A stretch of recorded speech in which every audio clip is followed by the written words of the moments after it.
Hei, tugas suami saat mulai pertama kali menikah, maka tugas yang pertama siapkan untuk mencari nafkah.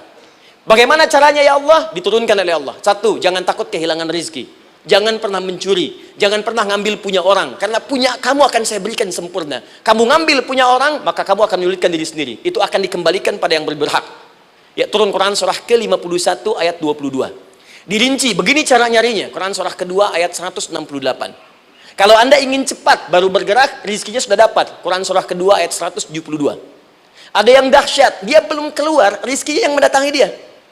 Jadi nanti di Al-Quran ada 8 jenis rizki. Di antara yang paling hebat, ada yang belum Anda datang, rizkinya sudah menjemput. Ada orang mendatangi rizki, ada rizki mendatangi dia. Contoh, Al-Imam Asy-Syafi'i sedang berdiskusi dengan Imam Malik gurunya. Kata Imam Asy-Syafi'i, Syekh, rizki itu mesti saya cari dulu, baru kita dapat. Kata gurunya, ya Syafi'i, ada rizki yang cukup kita beramal dekat kepada Allah, dia akan datang tanpa kita cari dengan ikhtiar manusia. Kata Syafi'i, mustahil. Kata Quran kan kita kerja dulu, baru datang. Kata Imam Malik gurunya, kamu yang belum sampai, kita amalkan ini, rizki datang. Maka berhenti sampai di situ, Imam Syafi'i pamit, di jalan tiba-tiba, beliau mendapati ada panen anggur, Pak, Bu. Terus dipanggil sama yang punya kebun. Ya pemuda, katanya, sini. Mau bantu nggak? Kalau kamu bantu, kami berikan anggurnya. Maka beliau bantu, panen, petik, sampai setelah selesai diberikan anggur yang besar-besar, hanum. Senyum, senang beliau.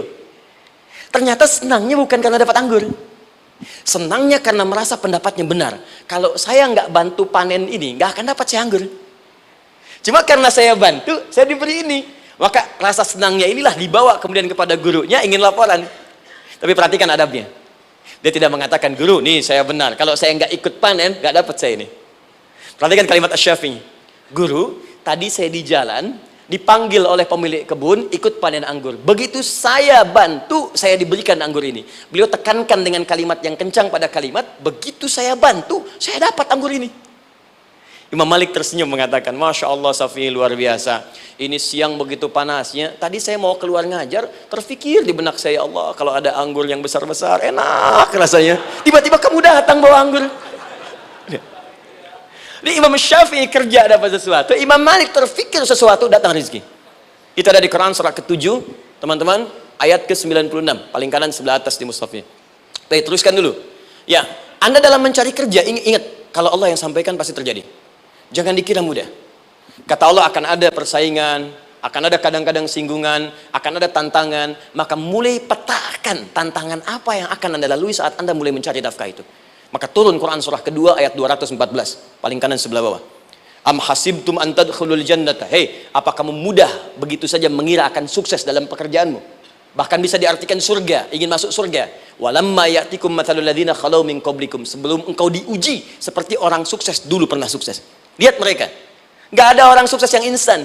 Cuman balikan telapak tangan dapat, tidak. Kata Allah, lihat orang-orang dulu. Lihat orang-orang hebat dulu. Bagaimana mereka bisa kaya, bisa sukses, bisa punya posisi. Masat umul ba'sa. Petakan olehmu tantangan apa yang akan dihadapi saat engkau bekerja itu. Satu, kata Allah, ba'sun. Ada yang ringan.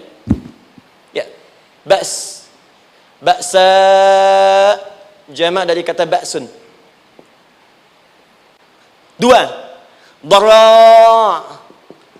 Dia sudah menengah, jama' dari kata durun. Tiga, zilzal. Ini yang paling tinggi puncaknya.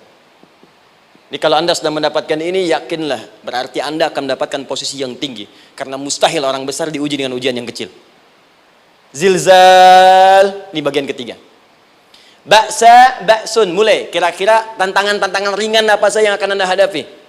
Ya, kalau saya contohkan misalnya dengan contoh yang lain singkat, Anda mau ke masjid, ingin konsisten, mulai hijrah, ingin dekat dengan Allah, tiba-tiba yang tadinya nggak mau ke masjid, mulai ke masjid, diuji dengan hujan. Hujan kecil, rintik-rintik, shower.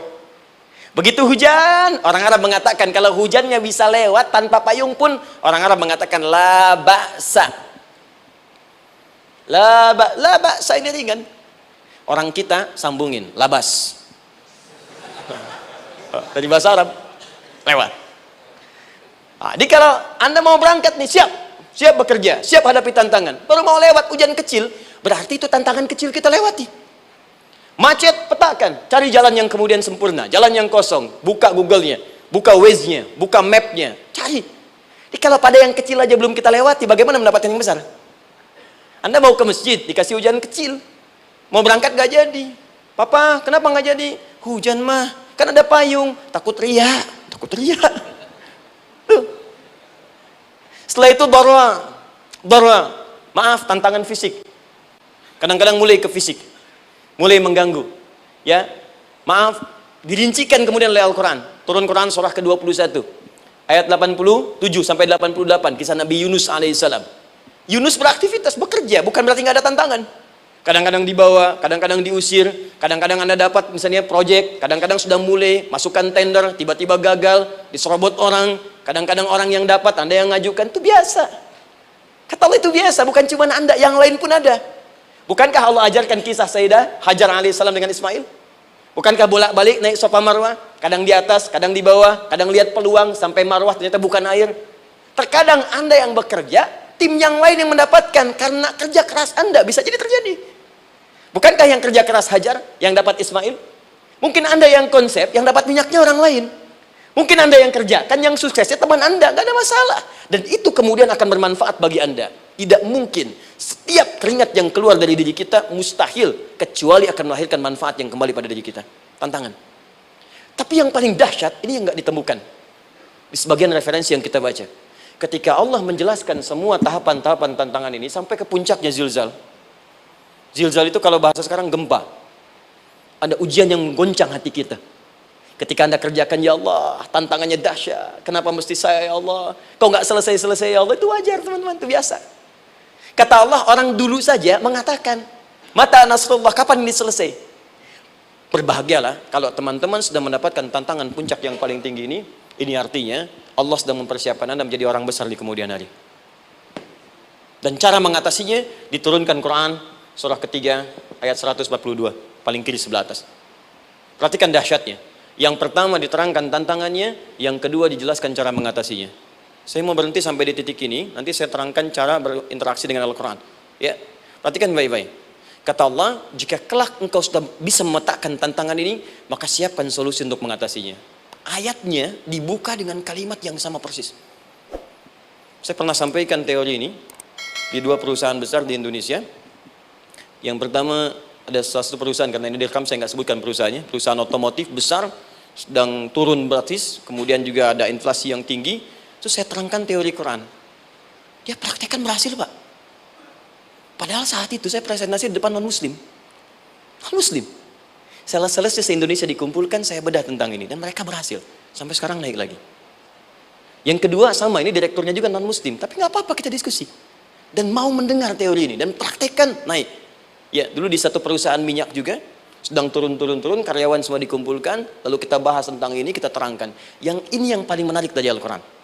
Kalimatnya sama persis. Quran surah ketiga ayat 142. Am hasibtum an tadkhulul jannata. Apa Anda duga akan begitu mudah mendapatkan kesuksesan dalam hidup? Tolong fokus baik-baik. Jangan selalu mengartikan jannah dengan surga. Karena asal kata jannah itu artinya kesuksesan, kebahagiaan yang belum tampak. Surga, kenapa disebut dengan jannah? Karena itu puncak kebahagiaan kita yang belum nampak sekarang. Ya, saya kasih rahasia ya.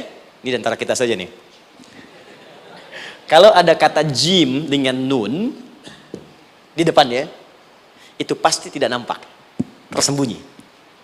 Apapun tambahannya. Ya, misal, jin kenapa disebut dengan jin? Karena memang ketika diciptakan, dia tidak tampak, tersembunyi. Lawannya ins, karena itu kita disebut ins, karena saat lahir kita tampak. 18 kali disebutkan dalam Al-Quran. Ya ma'syaral jinni wal ins, wa ma khalaqtul jinna wal ins. Jadi jin disebut jin karena memang fitrahnya tersembunyi, nggak nampak. Jadi kalau ada jin melakukan penampakan, itu jin sedang kena masalah, sedang keluar dari fitrah. Sama dengan manusia, harusnya tampak. Jadi kalau ada manusia yang senang sembunyi-sembunyi, dia sama dengan, bukan saya yang bilang, sedang punya masalah. Ke kantor sembunyi-sembunyi, hati-hati Pak Alfian tuh. Biasa ada pintu depan, masuk pintu belakang. Suami di rumah buka WA sembunyi-sembunyi, Bu hati-hati tuh. pulang lewat pintu belakang, berarti sedang punya persoalan dalam hidup. Setiap ada jim dengan nun, pasti tersembunyi. Ibu punya janin, rahim, dalam rahim ada janin. Kenapa disebut dengan janin? Jim, nun, ya, nun. Karena sosok itu belum nampak dalam pandangan kita. Nanti kalau sudah lahir, baru tampak. Jannah, kenapa disebut jannah? Karena belum tampak dalam pandangan kita. Nanti kelihatan. Karena itu dalam Al-Quran, kata jannah itu tidak dikhususkan dengan surga. Tidak dikhususkan dengan surga. Kadang-kadang menunjuk aspek kesuksesan yang belum tampak. Anda mau ngubur minyak, minyaknya belum tampak. Belum kelihatan. Anda mau kerja, ya hasilnya kan belum tampak, baru ikhtiar sekarang. Karena itu orang Arab disebut kaya kalau mereka mendapatkan kebun yang tak tampak sebelumnya. Kebun anggur, bukan kurma, kalau kurma banyak. Kebun anggur, ada apel, ada jeruk, sampingnya ada sungai-sungai, disebut dengan jannah. Ya, kalau punya unta, nggak kaya di Arab, biasa. Karena yang kelihatan padang pasir, unta, hitam, merah, biasa. Tapi kalau sudah punya kebun anggur, yang sulit di padang pasir ada kebun, itu baru disebut kaya. Karena itu orang Arab kadang mengartikan jannah dengan aspek kesuksesan yang belum tampak. Diartikan dengan kebun anggur, kebun apel, dan macam-macamnya. Perhatikan. Am hasibtum an tadkhulul jannah. Apa Anda duga ingin sukses itu begitu mudah? Sukses jadi tidak. Walamma ya'lamillahu alladhina jahadu minkum wa ya'lamas sabirin. Perhatikan baik-baik. Sebelum Allah memastikan pada diri Anda terdapat dua hal yang paling utama untuk mengatasi tantangan tadi. Satu, jahadu. Kesungguhan. Serius. Jadi kalau mau sukses, mesti serius. Kerja serius. Cintai pekerjaan Anda. Ya, belajar anak-anak serius. Pastikan belajar dengan serius. Jangan cuma anak-anak duduk paling belakang, nggak pernah nanya, kadang ngantuk, pulang. Ujian, besoknya mau ujian, baru belajar. Ya, sistem SKS, sistem kebun. Ya, kadang-kadang sejam, Bu, Pak. Saya pernah ada orang di luar ngadu waktu di Libya, Ustadz, gimana ini orang Indonesia? Kenapa? Saya belajar 3 bulan. Besok mau ujian. Teman antum orang Indonesia pinjam catatan saya baru semalam. Dia dapat 8, saya 7,5. Saya bilang, Anda belum tahu sistem SKS tuh. Baik, ya. Tapi itu bukan solusi. Begitu ujian selesai, ilmu lupa. Itu poinnya. Jadi kalau hanya sekedar ilmu dipakai untuk ujian, pada prakteknya nggak akan terpakai. Ini banyak anak sekolah sekarang hanya belajar untuk ujian saja. Padahal kalau dipraktekkan, kadang kaitan dengan agama tinggi, Bu, Pak. Fisika itu dengan agama itu tinggi. Gaya F1 sama dengan F2, gaya gerak sama dengan gaya dorong. Gaya sedikit, maka keluarnya sedikit. Pukul kencang, bunyinya kencang. Imannya kalau kuat, amalan jadi banyak. Iman sedikit, amal pun sedikit. F berbanding lurus dengan P, hukum Pascal. Gaya berbanding lurus dengan tekanan. Masuk bab akhlak. Makin banyak gaya, makin banyak tertekan. Nah itulah. Gaji 5 juta, gaya 10 juta, kan? Ini serius. Serius. Di divisi apapun Anda, saya 3 sepekan lalu lah takziah ke tempatnya yang Habibie, terus diminta tausiah di sana. Dan saya perhatikan beliau termasuk yang paling serius ketika diberikan tugas apapun. Gak pernah diberikan amanah kecuali mencintai pekerjaan itu. Yang Habibie demikian. Ciri orang sukses itu serius. Tapi keseriusan itu, kata Allah petakan jadi 3 bagian lagi. Karena jahadu itu punya 3 turunan kata. Satu, keseriusan merencanakan, disebut ijtihad namanya. Punya rencana. Mappingnya apa? Stepnya apa? Oke, Anda ingin kerjakan sebuah proyek, baik, proyeknya berlangsung berapa lama? Target kita apa? Jangka panjangnya, menengahnya, jangka pendeknya. Kemudian apa tantangan yang akan dihadapi di setiap tahapan-tahapannya? Selesaikan. Bahkan saking pentingnya tahap perencanaan ini, ditunjukkan oleh Allah langsung lewat sholat. Teman-teman masih ingat? Sholat pertama yang kita kerjakan, setiap hari sholat apa namanya? Subuh. Apa artinya subuh? Tuh, ini masalahnya. Ini kata Al-Quran sendiri ya, kata Al-Quran sendiri. Nanti akan ditemukan orang yang ibadah tidak paham apa yang dikerjakan dan dilakukan dalam ibadahnya. Contoh sholat. Kata Allah akan ada orang sholat yang saat sholat tidak mengerti apa yang ia baca dan ia lakukan dalam sholatnya. Jujur tanyakan pada diri kita. Sampai detik ini, dari sekian ribuan kali ruku dan sujud, berapa persen bacaan sholat yang kita pahami? Jangan-jangan kita ruku tapi nggak ngerti yang dibaca. Sujud tak paham yang diungkapkan. Bagaimana bisa khusyuk? Mustahil. Maka kembali ke sini, kenapa sholat pertama itu disebut dengan subuh? Teman-teman, ternyata semua nama sholat dari subuh sampai isya, plus bacaan dan gerakan dari takbir sampai salam, itu bukan sekedar gerakan semata. Semua ada artinya, ada maknanya.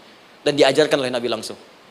Subuh disebut dengan subuh. Ada dua kata. Satu, fajar. Quran surah ke-17 ayat 78. Inna Qur'an al-fajri kana mashhuda. Kedua, subuh di surat At-Takbir. Was-subhi idza tanaffas.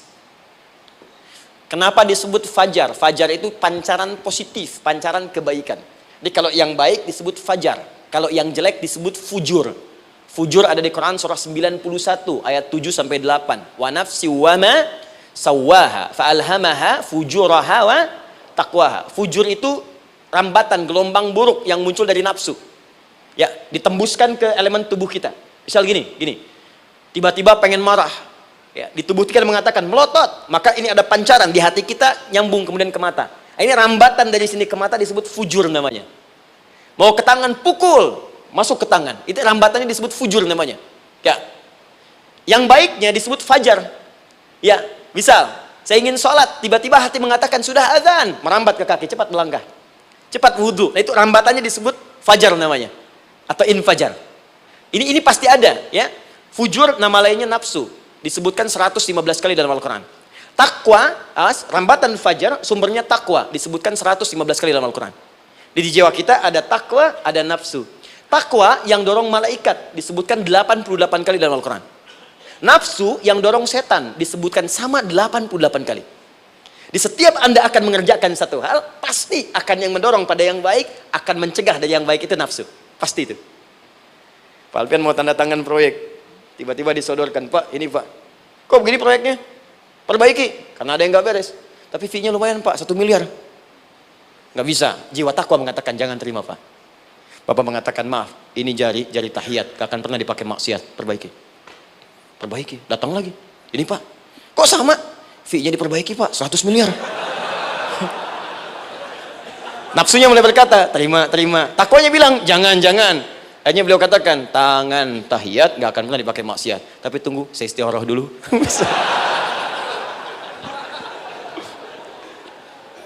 Nah, waktunya, ini salatnya disebut fajar. Kenapa disebut fajar? Karena saat kita tidur, terus dengar suara azan, Allahu Akbar, maka memancar dari iman kita, rambatan untuk merespon suara itu. Bangun kita untuk menunaikan salat. Waktunya disebut subuh. Kenapa disebut subuh? Dari kata asbah. Asbah itu artinya yang siap dengan rencana. Ya orang Islam tuh nggak ada yang bangun dari tidurnya kecuali punya rencana jelas yang akan dieksekusi dari itu. Makanya sebelum kita bekerja mengeksekusi itu, kita datang menghadap Allah supaya Allah berikan kemudahan di setiap aktivitas kita. Coba lihat manajemen Nabi. Bukankah sebelum tidur beliau istighfar dulu? Dirinci pekerjaannya, dicatat yang akan dikerjakan besok, istighfar 70 kali, 100 kali, sehingga dengan istighfar saat tidurnya tenang. Coba kita biasakan. Ada yang baca Quran, ada yang istighfar. Kalau nggak percaya silahkan cek. Begitu Anda lakukan, tidurnya enak. Besoknya rencana itu sudah siap. Makanya ketika bangun, siap jam 7 mau kemana, jam 8 ada di mana, jam 12 kerjakan apa. Sebelum mengerjakan itu, datang kepada Allah, sujud, ya Allah, saya punya rencana ini tolong mudahkan. Begitu caranya. Itu yang disebut dengan subuh. Nah, sekarang kembalikan, peta hidup kita mau seperti apa ke depan? Ijtihad. Yang kedua, kalau sudah jelas konsepnya, visinya sudah ada, maka jihad. Yang kedua, jihad.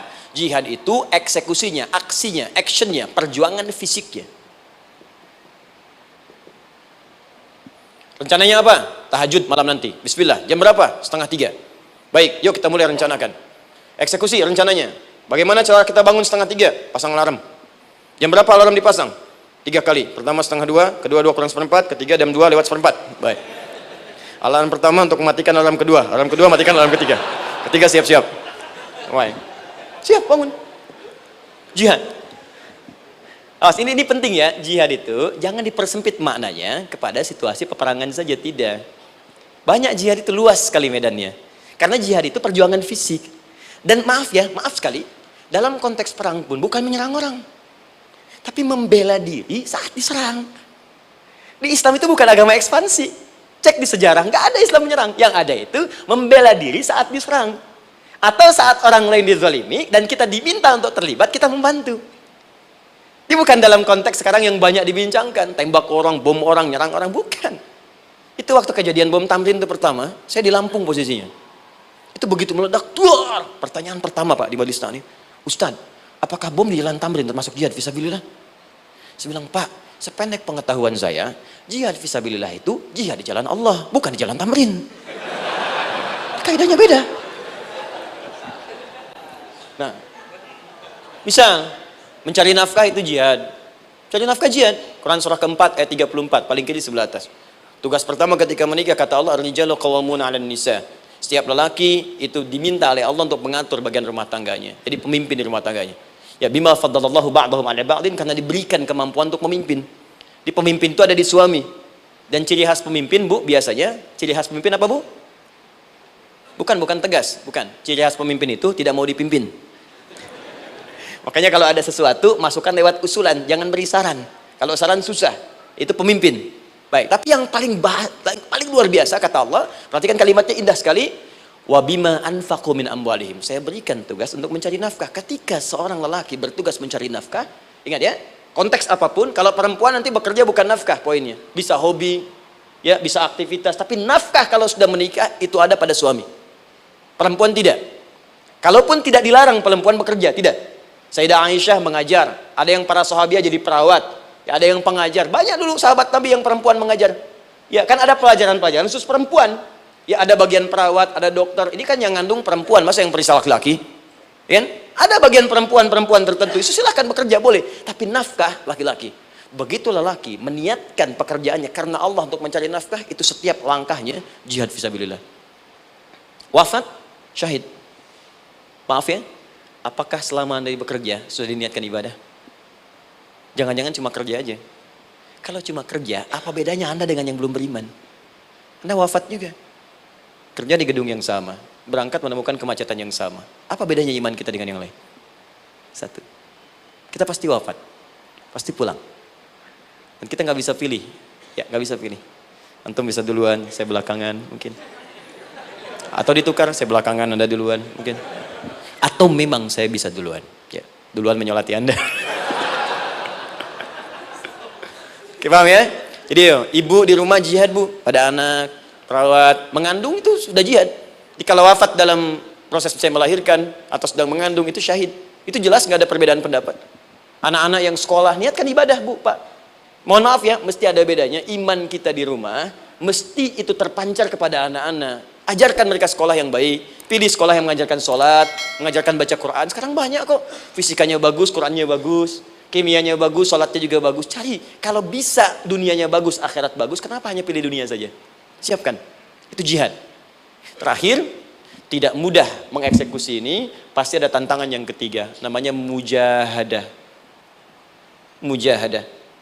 Tantangan mengatasi gejolak jiwa. Kadang-kadang malas, capek, ya, belum eksekusi dilakukan, sudah berdebat pada yang tidak penting, sehingga tidak menghasilkan kesimpulan, ragu-ragu, khawatir, maka atasi semua itu. Turun Quran surah kedua ayat 216.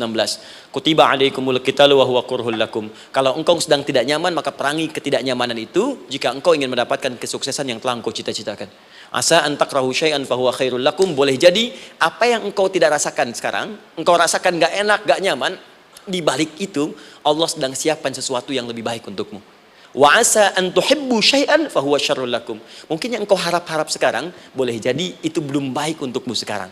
Allahu ya'lamu wa antum la ta'lamun. Karena Allah lebih tahu masa depan, engkau pikiranmu pendek sampai di sini saja.